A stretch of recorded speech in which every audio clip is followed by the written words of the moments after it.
Daniel Morelos, 7-time sprint champion of the world. For a generation, he has dominated the sprint, the most prestigious contest in track cycling. Today, July 24th, 1976, is his 32nd birthday. And before he retires, he wants a third gold medal to go with those he won in Mexico City and Munich.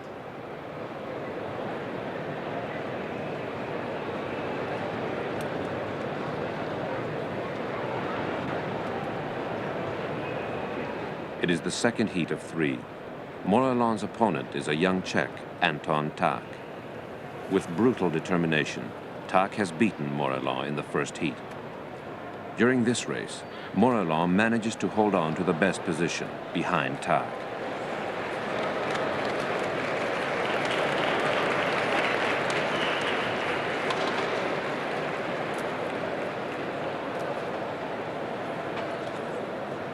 Watch carefully. When Tak makes his move, Morelos will follow him and cut inside on the final curve.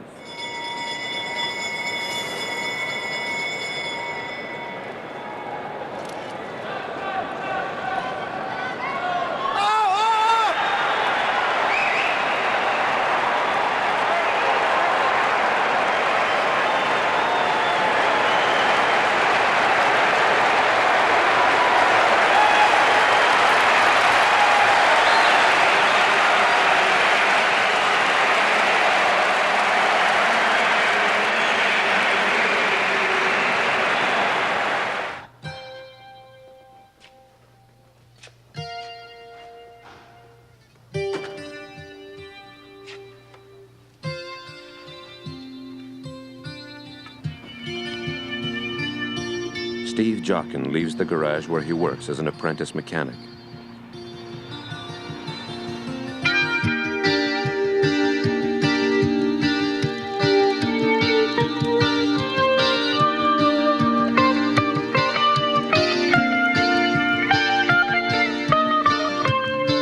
Steve is a champion cyclist from the Isle of Man, a small island midway between England and Ireland. His dream is to win the road race at the 1978 Commonwealth Games in Edmonton.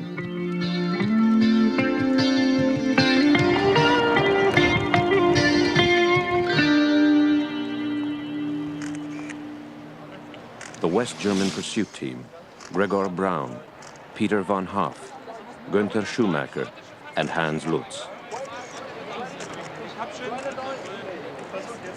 Gustav Killian, their celebrated coach. The Australians. The Sansonetti twins are in front and behind. In the middle is Philip Anderson. The day before the road race in Edmonton, the team goes over the course with their coach. They work out a strategy for each section of the course. What sort of gear do you reckon you can handle over here?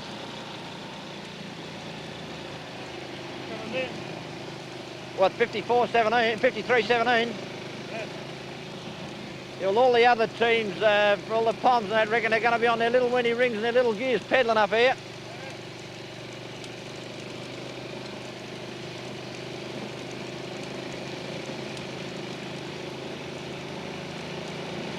I think with the way we've been racing, Phil, and the effort we've put in, we should be able to handle a lot bigger gears up that hill and a lot faster than those guys.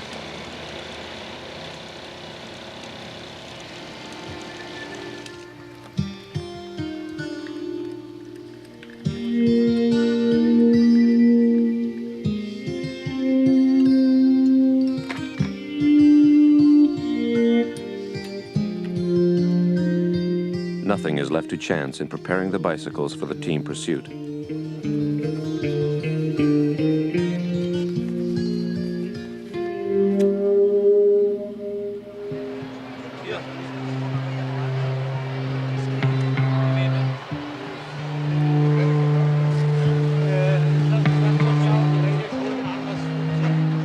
The track racing bicycle weighs barely 15 pounds.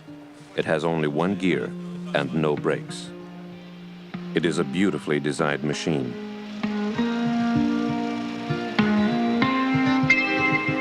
The riders are prepared with the same precision as their equipment. It is not for nothing that Gustav Killian is called the watchmaker.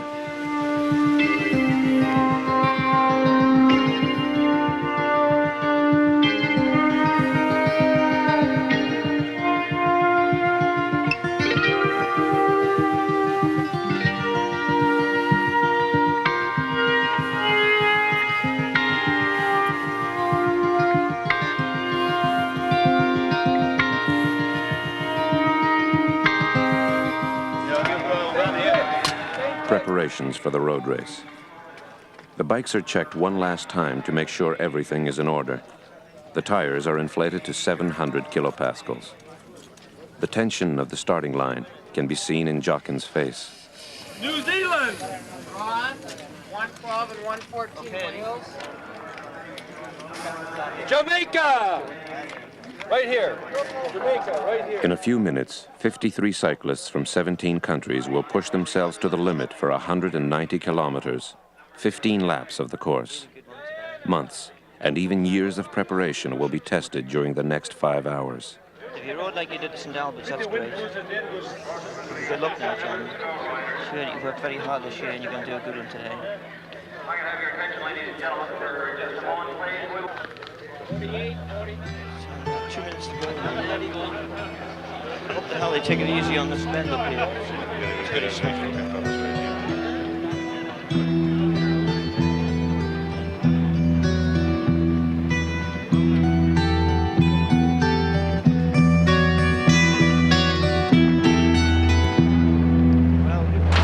Underway, ladies and gentlemen. 117 miles, 15 laps of the circuit.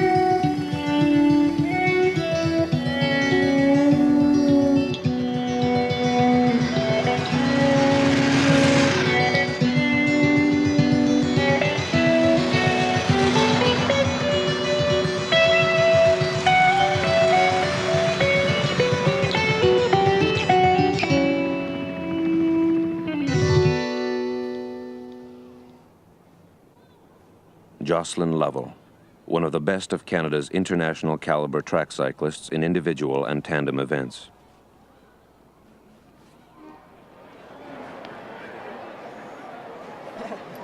Give you a good push. Give you a push.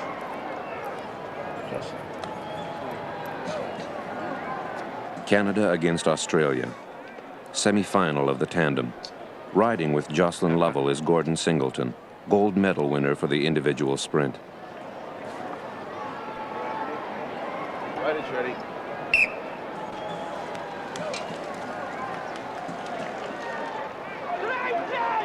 The rules here are the same as for the sprint, but because of the lesser flexibility of the tandem, strategy doesn't play as great a role.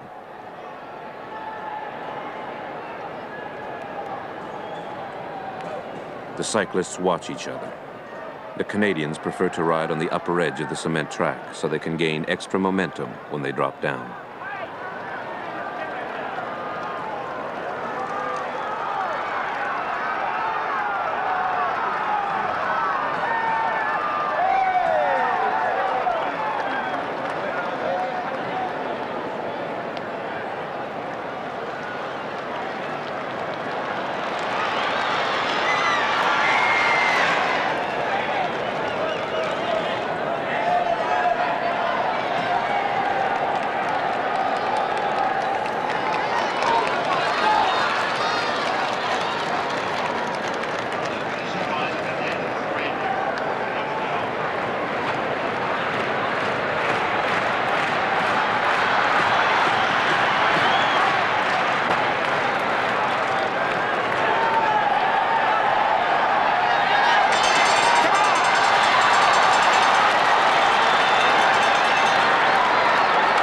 One lap to go. The sheer strength of Lovell and Singleton allows them to hold off the Australians.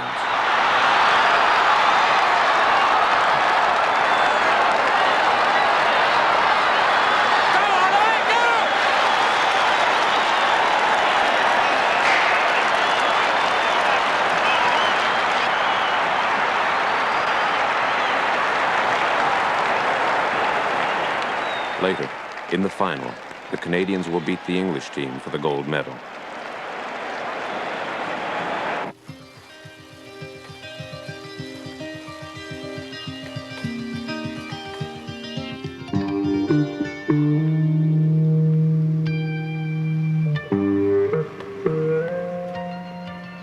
of the unpredictable events on the course, a blowout.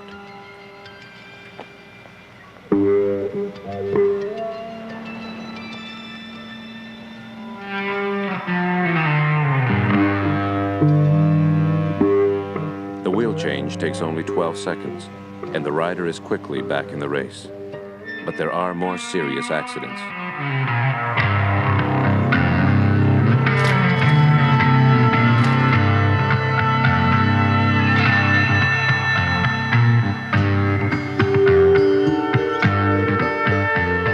During the fourth lap, 6 cyclists begin an early breakaway from the pack. The danger with such a move is that they will exhaust themselves too early in the race.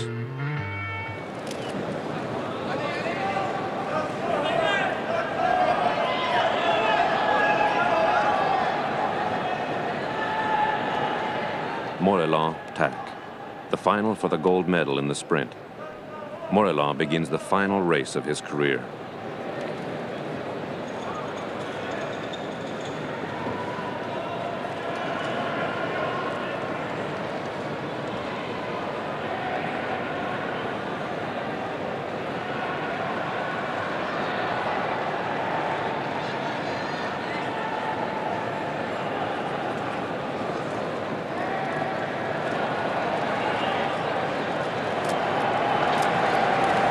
Moreland has just braked by pressing his gloved hand on the front wheel. He forces Tack to take the lead.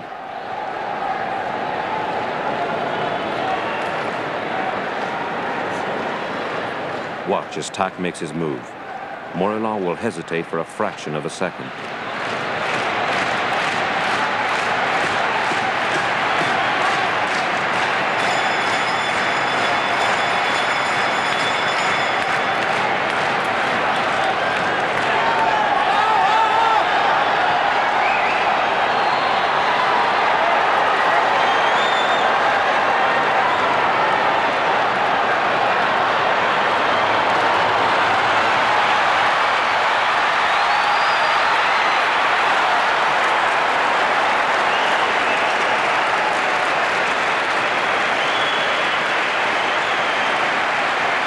Daniel Moreland loses the gold medal he wanted so badly.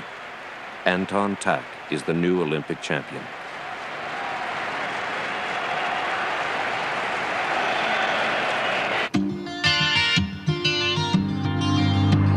The breakaway of 6 riders, among them Pierre Harvey of Canada and Philip Anderson of Australia, increased their lead.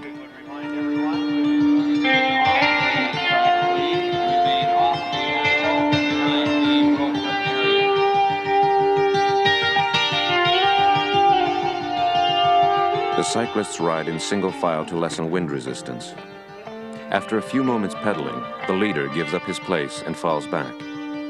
Early breakaways like this one will succeed only if the cyclists are in perfect condition and if their teammates succeed in blocking the pack behind them.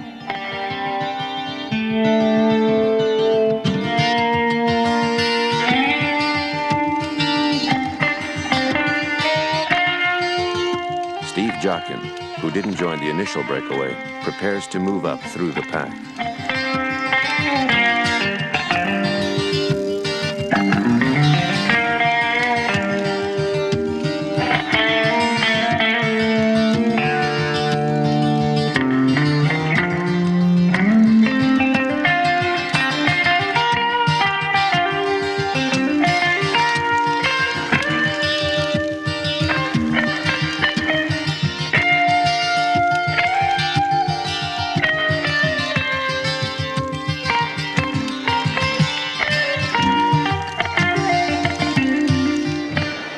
Gustav Kilian himself makes the final check of the team's equipment.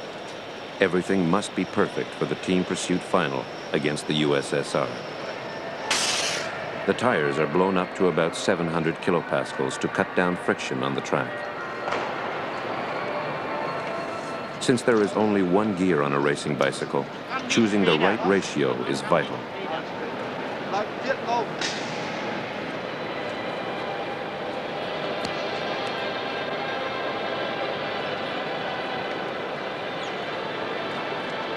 Minuten Zeit. 15 Minuten. Höchstens.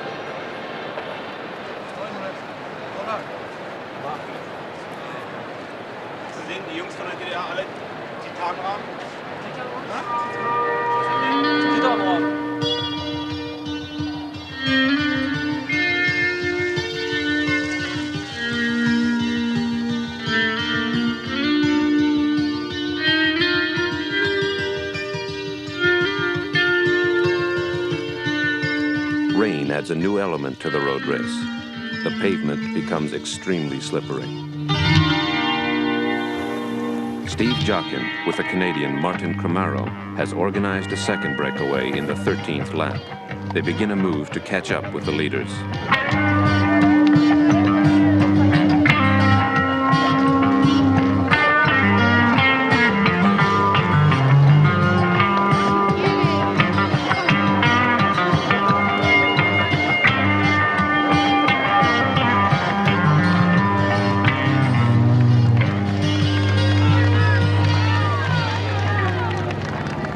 On such slippery pavement, any false move can be fatal.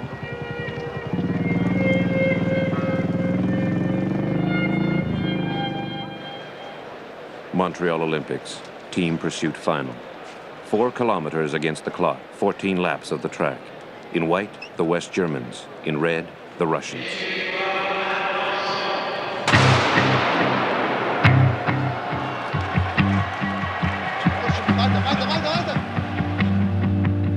The two teams start directly opposite one another on the track. The winning team is the one which crosses the finish line first after 14 laps.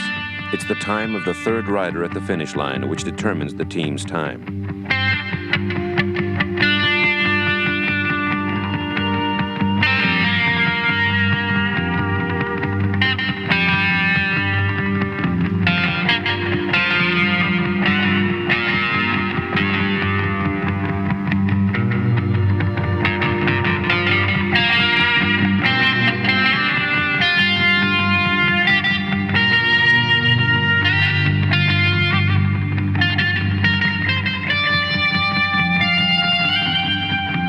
The first rider, who has to struggle against air resistance, gives up his position at the turn. He climbs and falls in behind the last rider. Sometimes a stronger rider can hold the lead longer than his teammates.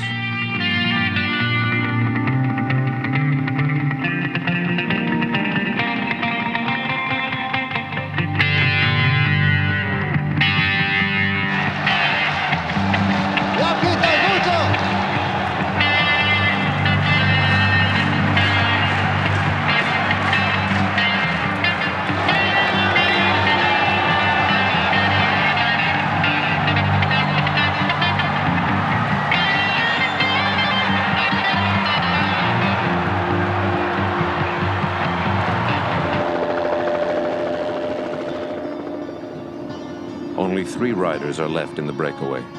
Anderson, the Australian, RV, the Canadian, and Bell from New Zealand. Behind, Jockin continues the chase.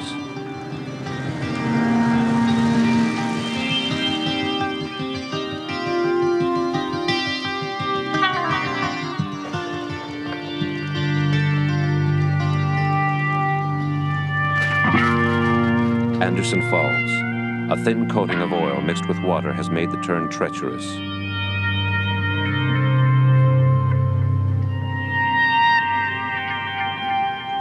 RV falls in turn.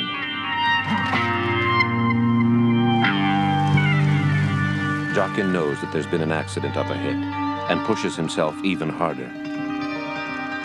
But by the end of the 14th lap, the 2 cyclists who had fallen have caught up with the leader.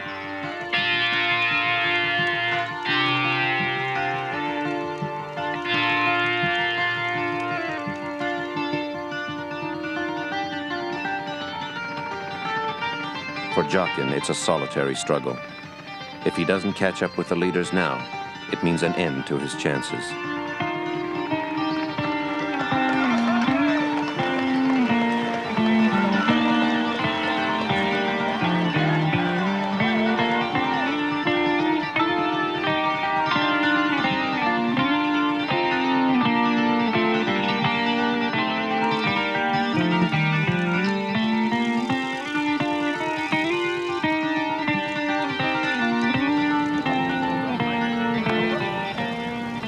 The last turn before the sprint.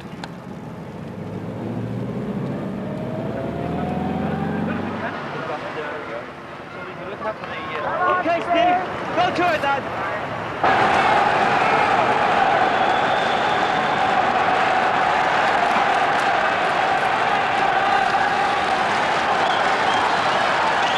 Gustav Kilian's marvelous German machine steals seconds from the Russians.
Federal Republic of Germany, Olympic champions with a time of 4 minutes 21 and 6/100ths of a second, an average speed of 55 kilometers an hour.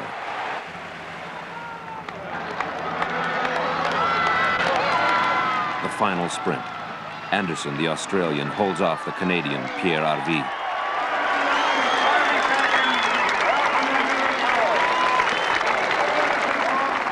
I don't know what's happened to him. He's just dropped back for some reason. I don't know what it is. We won't find out until the end of the race now. It's very sad, isn't it? After all this training and preparation, I think something's happened like this. Very sad.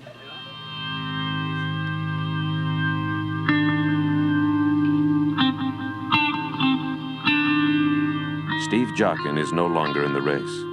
Half a lap from the finish line, he had a blowout and fell.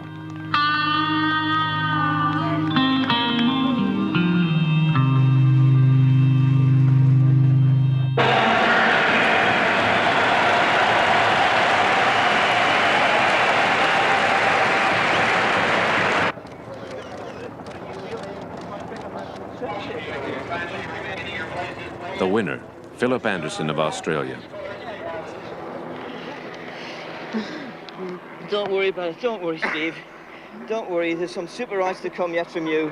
You rode like a bloody hero today, son. You're up there in the action when it mattered. Only that unfortunate bloody crash. Never mind. Never mind.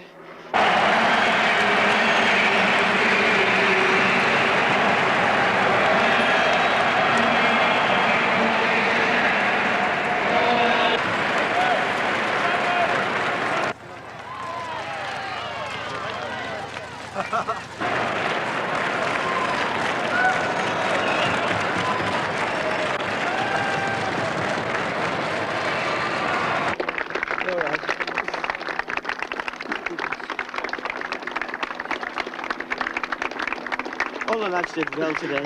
The whole Isle of Man is proud of the cycling team. It is a fantastic result. You're still the greatest. Absolutely, Steve. First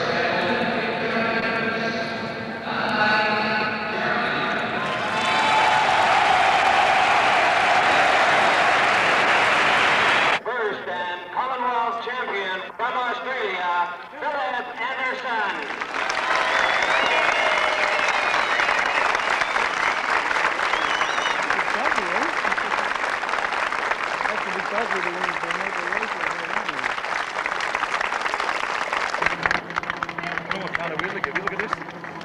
Bloody hell.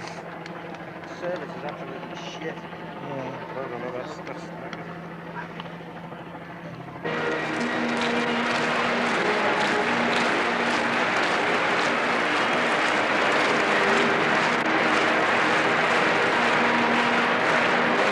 get things organised here now. Because if somebody is, you know, Yeah. You can go straight into the shower, get changed, and I'll take it straight round there then. That's the best thing to do.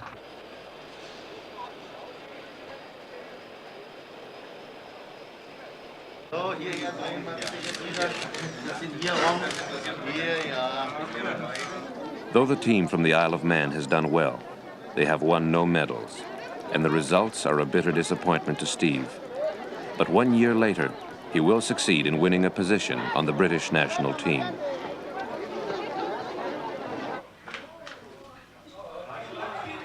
Competition is over, and for some a career has ended. But for younger riders like Steve Jockin, training begins again.